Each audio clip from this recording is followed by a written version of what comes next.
This is a place. This is the place? This is a place. We want to talk about. This is a place. Thank you for listening to This is a Place podcast. My name is Brandon, and I'm joined by a man who is the Samson that will determine the outcome of the Jazz games. I would say it's more like the girl from Tangled, because you have to be Rapunzel? brushing my hair. You have to be brushing my hair, and then the Jazz play really well. I said during game one, Jazz were not playing very well. My niece started braiding my hair. Jazz come back and win. So I made her brush my hair or braid it for the whole game. Jazz win. Second game, same thing happens. So you send me a text asking if somebody's brushing my hair. My daughter starts brushing my hair. Jazz win. Third game, nobody brushed my hair. Guess what happened? Jazz lost. Jazz lost. Jazz lost tonight too, because nobody was brushing my hair. I was out and about, didn't get home in time for somebody to brush my hair, and the Jazz lost. Let's make sure for game 5 your hair is being brushed, okay? My softball game's at 7, so I'll be home by like 8:30. I will make sure somebody is brushing my hair, and the Jazz are going to win. If I have to, I will come brush your hair. It's got to be done. I was seriously thinking it's time to cut my hair. My hair's long enough. I found the foundation I'm going to donate my hair to. Everything's lined up. But after I found out that my hair is magical for the Jazz, I can't cut it now. So I'm going to have to wait until the playoffs are over. But I'm going to it's going to be interesting because I feel like a lot of people know who I am. If you meet me once, it's really easy to recognize me the second time because I got it's the chubby guy with long hair, right? So for those of you who don't know, last week we have a timeshare up at the Iron Blossom that it's usually the second week in June that we go up and hang out up there. And my cousins go up there as well with their kids. And one of my cousin's kids, I don't know how you say it, like second cousin once removed or something like that, ran into him. Haven't seen him for a long time, but we ran into him at the cemetery for Memorial Day really quick, and then he gets on the elevator. He looks at me because he recognizes me because of the long hair. He goes, "Wait, do I know you?" I said, "I think you do because your mom's my cousin." But I feel like if I didn't have long hair, he wouldn't have recognized me. So I feel like I'm going to lose my identity. What do you think, Brandon? I don't think I'll recognize you either. I think we need to do a poll on our social media. And number one, I think we've already asked for this, but we need to find a place to cut my hair. So if there's any local barber or beautician or something like that would want to cut my hair, number one, and two, maybe chat about their location on our podcast, that would be great. So we need that favor. And favor number two is once I chop it off, what kind of hairstyle do I go with? How is Nate's hair going to come tumbling down? Where, when, and how? Where, when, and how? Did you hear about the cell phone towers that got married? No. They got married, but the reception wasn't very good. Oh, man. I love when you try not to laugh. It makes me laugh knowing that you're trying not to laugh. But today, speaking of towers, we're talking about the Murray smoke towers. And if you're my age or older, you probably remember the smoke towers because they were kind of iconic structure in the Salt Lake Valley. Today we are joined by Wendi Pettet of the Demolished Salt Lake podcast. Decided we should have someone with a little more expertise on the history, and I'm really happy to have her on and talk to us about the Murray smokestacks. So welcome, Wendi. Thank you, gentlemen. I appreciate being on your show here. Long-time listener, first-time co-host. There you So go. does that mean, Brandon, we're up to 15 listeners? Or are we Yeah, I still think at we just 14? raised it. All right. Nice. How long you been doing your podcast, Wendy? I started it in January. So just after the first of the year. Just finished editing episode 9, and I'll get that released this week. So not too many episodes in, but enough to do some damage, I guess. And how did you choose your topic as you come up with your show? So I love history. I love old buildings. I love preservation, and I love storytelling. So what better way to put those 3 things together than come up with a podcast about historic buildings and preservation and history. And since I'm, long time, grew up here in Salt Lake, born and raised, this is my home, and this is where I'm most fascinated with learning about the history of the place. So all of that combined together led to the podcast.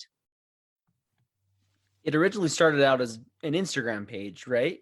Because you've had that for a while. I think we followed that since we began our podcast.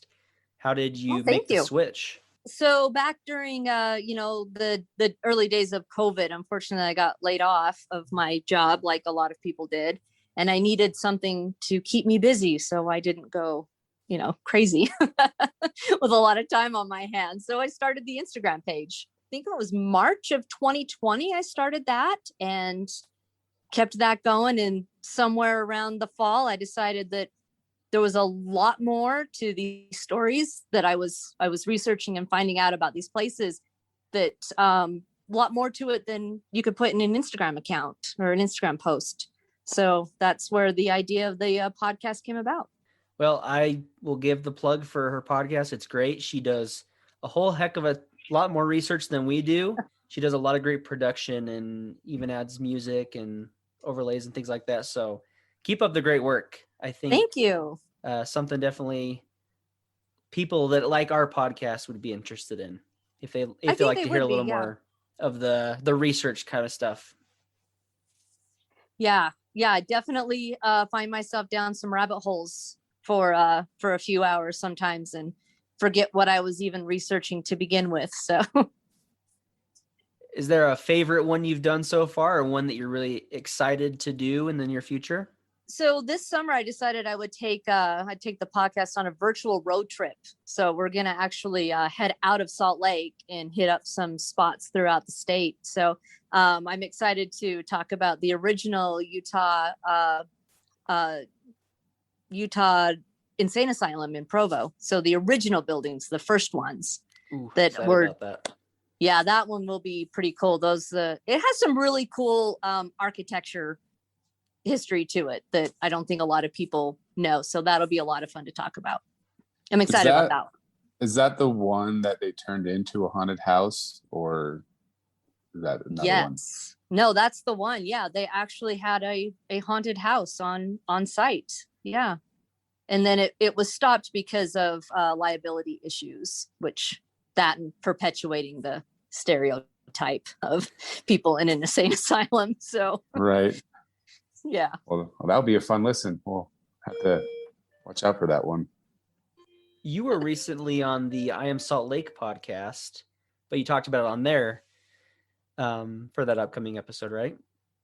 Yeah. So, I did. I talked about the very first insane asylum. It was actually here in Salt Lake, and there's just not a whole lot about that, but I will talk a bit about that in this upcoming episode for the Provo Hospital. Very cool. Yeah, it's a cool story. Well, I mean, to me, it's a cool story. I know it's kind of weird when you say like, hey, I'm going to talk about a insane asylum. It's a cool story. Well, we'll probably have to have you on again in the future, Wendy. So don't think you're getting away with just one episode. Awesome. I'd love that. That'd be fun. Yep. Well, it's not a kind of a tangent here, but it's not a building. But did you hear the news how a developer wanted to change the zoning for the drive-in theater on Redwood and knock that down? So, but sounds like they changed their mind with all the public outcry of that. So They did. And that was that, a lot of times people don't think their voices matter in making a difference, but man, the public rallied and they heard it and they withdrew, and that was awesome. So sometimes our voices matter and do make a difference. With what you're doing, your page and your podcast, you've got an endless amount of things to do, even things that are going to be demolished, or like there's a lot of efforts to keep things around right now, even in Murray itself. I mean, we're talking about the smokestacks, but there's a lot of things right now that they're trying to get rid of and make way for bigger and better things. Absolutely. A couple of years ago, Murray just completely got rid of their historic preservation ordinance, and that made it easy for them to demolish it was the Murray First Ward, I think it was. I wrote it down. Yeah, the Murray First Ward and the Murray Carnegie Library. Just doesn't fit with their plans. Yeah, I mean, right now they want to pretty much take out a big section of historic State Street, and there's that's kind of a public outcry right there. But honestly, I hate to be cynical, but I don't think the public has much say in what they're going to do. So I think that if they make up their mind to tear something down, it's going to happen. Which could kind of segue into our topic today, right? I don't think the public was super excited about the Murray smokestacks, right?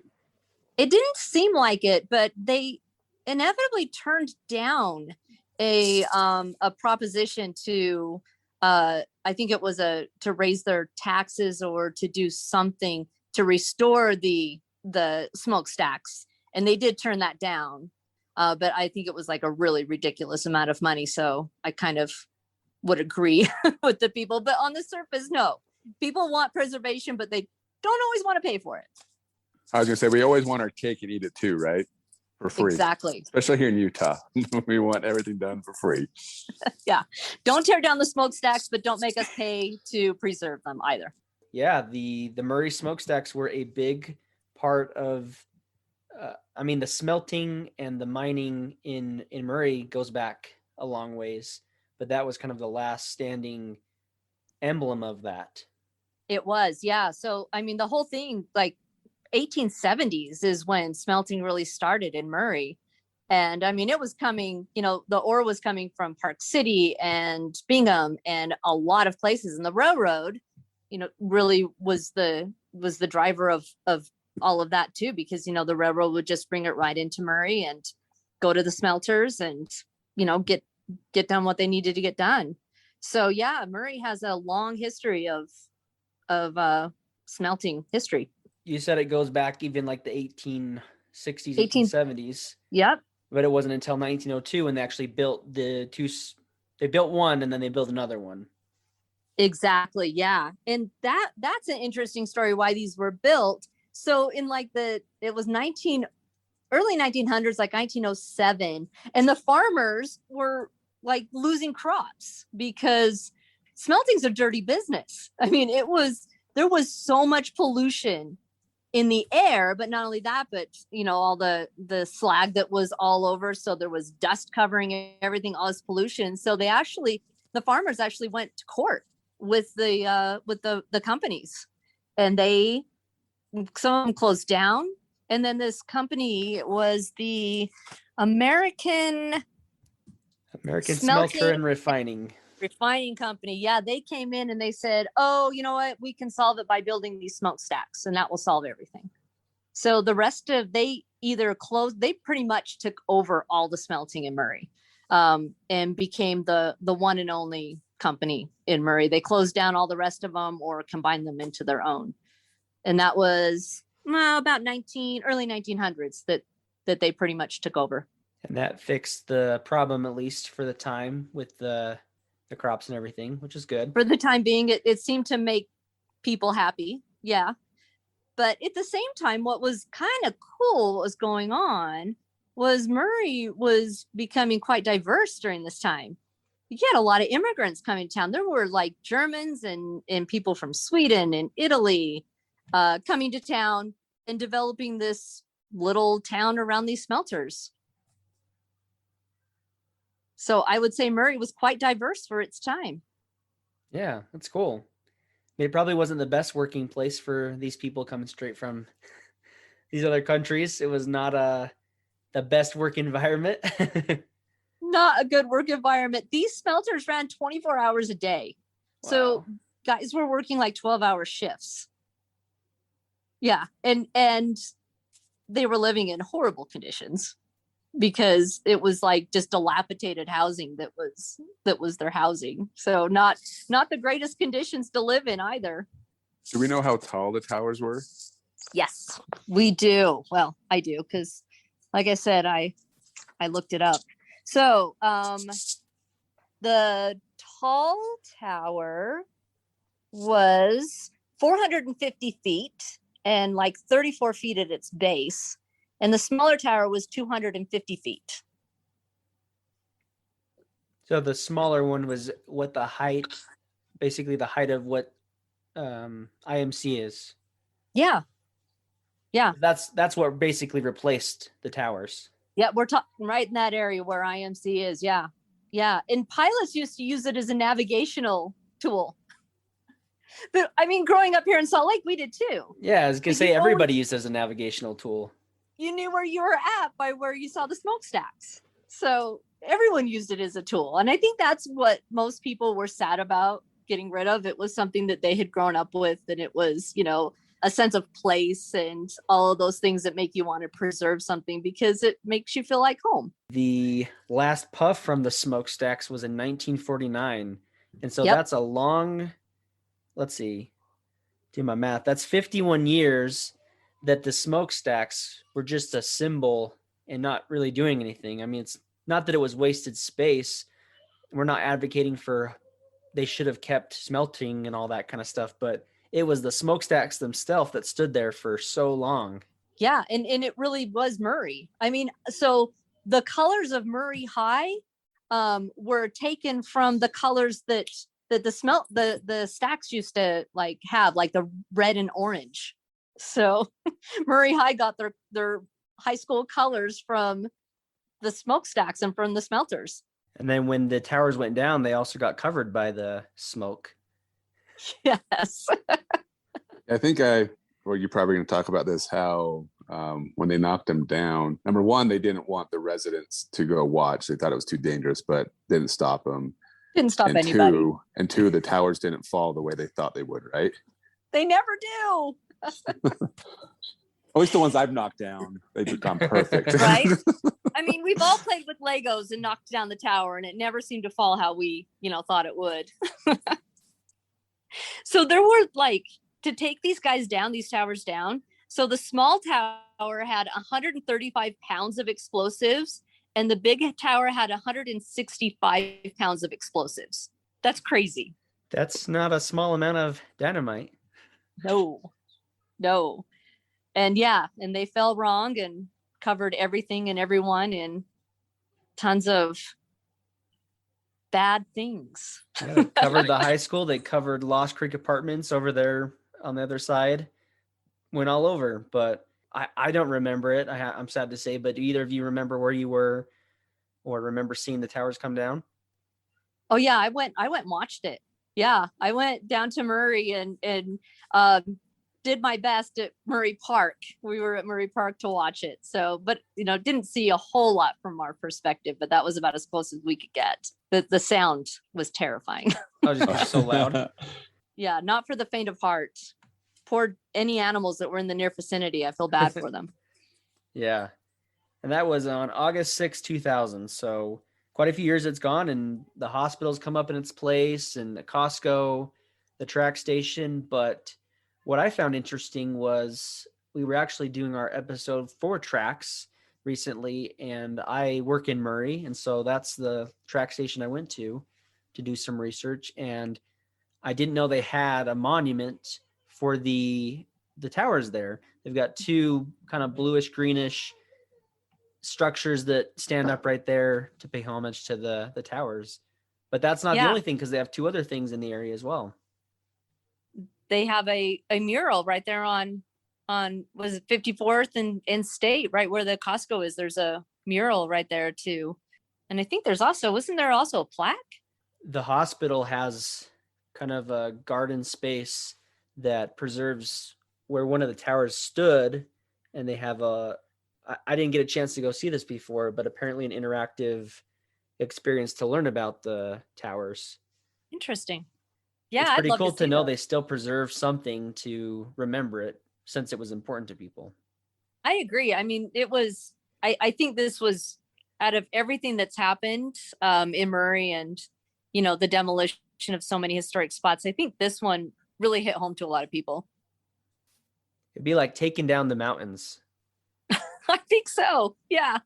Well, then we'd really lose our navigation if we took down the mountains because, you grow up, big mountains east. It really was just a landmark or a navigation. You kind of brought it up that if you were trying to figure out where something was, you would kind of put it, it's near so many miles from the stacks, right? Everybody knew where the stacks were. Yep. So Yeah, I agree with that. And did you guys read up on the Superfund site that came from this whole smelter site? No, I did not. Enlighten us. Oh, so apparently the Murray Smelter Superfund site had the highest ever hazard rating from the EPA. So it was about 150 acres of land, and it got a rating of 86.6 when the average ratings were about 50. So it was one of the most toxic places that the EPA had rated. Well, Is that a badge of honor, or? I know. In a way, you kind of go, wow, good for you. That's amazing. But then you think of like all the atrocities that came from that. There was a lot of people got very sick from the area, a lot of disease and cancers, and because of the smelters. They're even so recently looking into doing more developing in this area. Yeah. I mean, I just can't imagine cleaning up that Superfund site. That's just would be crazy. So yeah, you have to be careful because I think they even found some underground storage containers that they didn't know existed when they were cleaning out the site, which made it even more difficult. So yeah, go Murray Smelters for giving the highest EPA rating. Yeah, Utah's really good at being famous for not being good at some stuff. Yes. When we make the news, we make the news. That's for sure. Right. We go all out, good and bad. And it wasn't even the only Superfund site. There was the one in Midvale. That was a huge cleanup too. The old Midvale refinery. I think it was another smelter, and that was a big cleanup too. I kind of wonder though, with Murray's current perspective on historic preservation, that even if everyone had agreed to preserve them, if they would have stayed preserved, right, or if at some point they would have come down in the name of progress. Yeah, that's not the worst thing either. I was reading that Susan Wright, who was a big advocate for keeping the towers, said they should have even put a restaurant on top of one of them, which I'm really sad I didn't see that happen.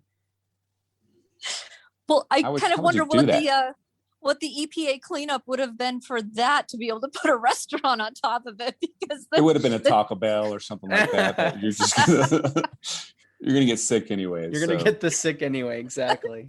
A Del Taco. Well, did you read that too? I think in the same article, Brandon, that for a time Colonel Sanders was on the tall tower, right, as a billboard. Yeah.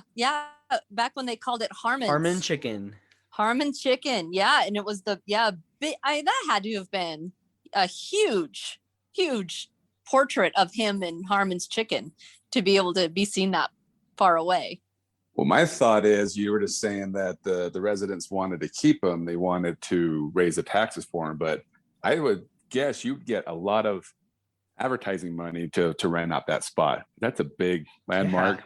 Yeah. I mean, I think companies would pay a premium to be on that tower. So maybe they should have kept them. Where were you when we needed this business model of using the towers as advertising? I was in another country when they knocked them down, so I was not around. So you were of no use back then. Got it. No, they have so many billboards along the freeway. This would have just been the one everybody would look to. I think that would have been cool.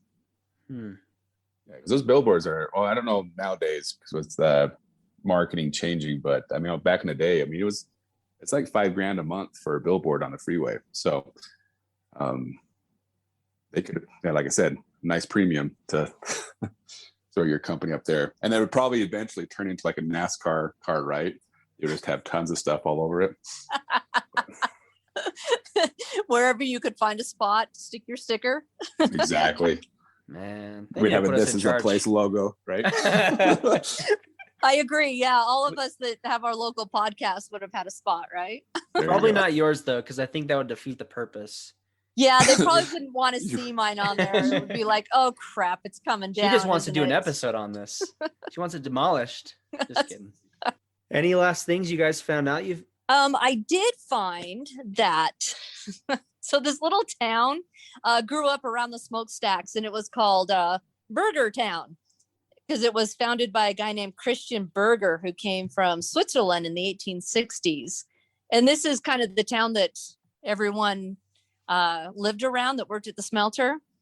But because they were all immigrants, not many of them were part of the current religion. So there was saloons and bars and really led to a lot of the locals not enjoying having the smelter in their neighborhood because of all the bars and saloons and all drinking that was going on, all the sin that was happening. So that was a bit of an uproar. Yeah, it's led to a more diverse place here in Utah, which is great. Which is awesome. I you love to hear that, right? And then, that when they stopped working at the smelters, then they just found their way around Utah and, diversified it even more, which is awesome. Well, the smokestacks gave us a lot of good things then. A billboard, a whole episode, and lots of diversity.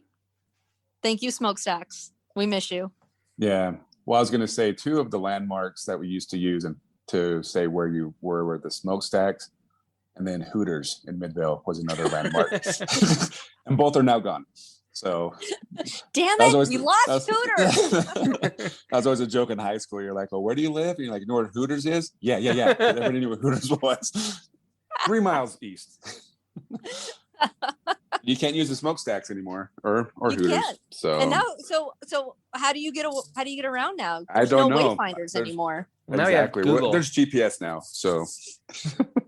So thank God for Siri and for GPS now. Yeah, exactly. So. Well, this has been fun, guys. Thank you. Yeah, thanks for coming on. Your extensive research, it really goes a long way when we're so bad at that portion. It's nice to have someone come on and kind of do the work for us, as we say. Anytime I don't have to read, that's a good thing. I don't mind at all. Like I said, this is where I love to spend my time, is in Researchville. So I'm good. Well, check out Wendy's podcast. Again, it's Demolished Salt Lake. And watch out for her upcoming virtual road trip. And she's got some really cool things coming up. So we're happy to call you a sister podcast of sorts and keep supporting you along the way. Well, I'll do the same for you guys, because keep up the good work. You guys are a lot of fun. I love all the places you visit and the fun times that you guys have on it. So you guys keep up the good work too. Nate, did you get a chance to go check out the spot by the hospital? No, I didn't even know until doing research for the podcast, this episode, that they had that little garden area at the hospital, right? Yeah. Is that what you would call it? Yeah, it's like a little memorial. I don't know how you'd say it. It's just a little section that they've dedicated to the history of the smokestacks and to some prominent people in IMC. It's got pictures of the smokestacks, pictures of some of the smelters, just some cool old history. I mean, they got, like we mentioned in the interview, that they have 3 kind of memorials to the smokestacks, right? So they were obviously a very iconic structure in the Salt Lake Valley, especially Murray. Everybody knew where they were. And if you don't remember where you were, you want a refresher, you need to check out this video. It's fun to watch some demolition.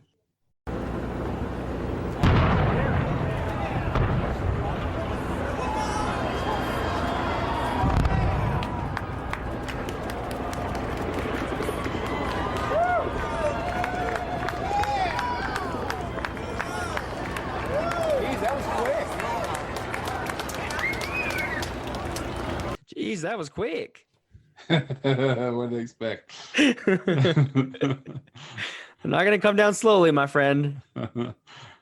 Before we recorded this podcast, or that we, for the interview, my nephew was asking what our episode was going to be on this week. And I told him, and then my sister overheard because she was in the room as well.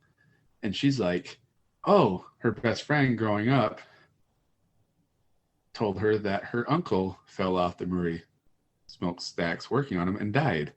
Oh my gosh. And I was so well, sorry, it's never not great when somebody dies, but I was like, oh, cool, we can put death at the Murray smoke towers and our title and get some, maybe the 16 listeners. And then right before we started recording, I texted her to see if I could get the name of the person who died, and she texted her friend, and it turns out it wasn't the Murray smoke towers. So I was very disappointed. Well, what was it? It was she said it was some other tall tower. So the only other one I can think of is that one out Kennecott, right? By Tooele. Oh, yeah. That's the only one I can think of. One thing we failed to mention about the smokestacks was, did you know that there was some crime involved from the people working there? There were some dealers, actually. Do tell. Because, whoever smelt it, dealt it. Oh, Brandon. But go listen to her other episodes as well. Check out her podcast. Give it a rate and review on Apple Podcasts. And hey, if you haven't done that for ours, go ahead and do it. We would definitely appreciate some well thought out reviews and a couple more stars. Yeah. Click the link below. Click the link below after you finish listening, and then give us 5 stars. We're going for 5 stars here, people. We're going 5 stars here, people. Little throwback to Skunk Cutter. Ooh. Yeah. Speaking of past episodes, real quick update. I've been waiting to tell you. So, the Guy Store, right? That's what it's called? Yeah. The Guy Store. Guy's Discount. Guy's Discount. So I'm driving by a couple weeks ago, and there's a sign saying that basically we quit, and we quit. They quit or something along those lines, and that everything in the store is half off, but they're only open up on Friday and Saturdays. So I went in real quick to see what they had, and I bought some socks that were awesome for really cheap. So I'm like, man, I'm going back next Saturday before they close.